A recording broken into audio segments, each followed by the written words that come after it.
Hello, welcome to Bình Dương Kids. Chào mừng các bạn nhỏ đến với kênh Bình Dương Kids. Hôm nay mình sẽ hướng dẫn các bạn nhỏ vẽ một loại động vật rất là dễ thương. Các bạn biết đó là loài gì không? Vâng, đó là một loài chim. Sau đây các bạn nhỏ nhớ lại hình ảnh con chim mà các bạn đã từng thấy xem nó như thế nào nhé.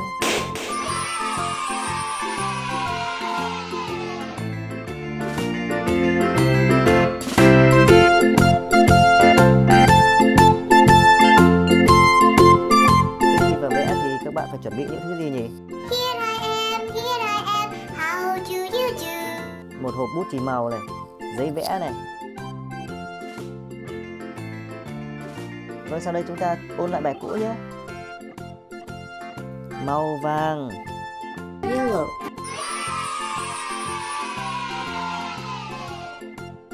màu cam, Orange.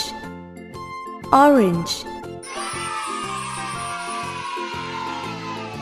màu đỏ, Red. màu xanh nước biển, Blue. Blue. màu xanh lá cây, Green. màu hồng. Pink. Sau đây chúng ta sẽ đi vào nội dung chính của bài nhé. Nào, các bạn nhỏ hãy cầm bút lên.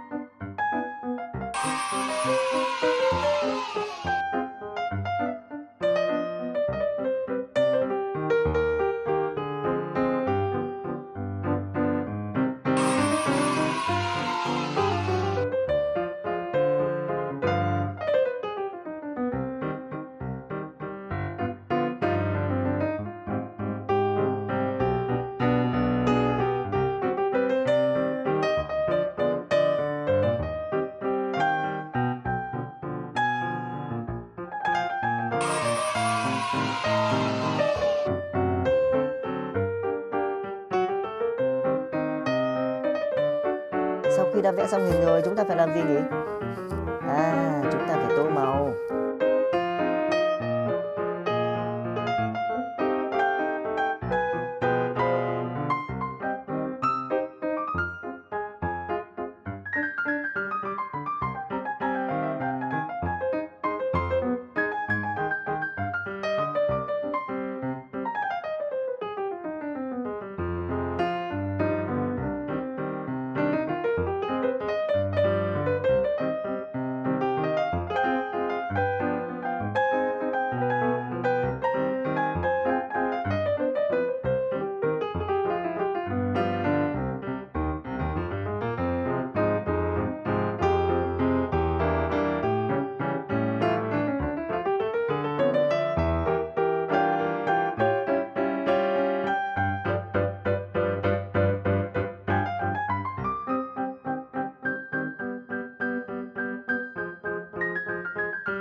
Xin cảm ơn các bạn nhỏ đã quan tâm và theo dõi kênh Bình Dương Kids.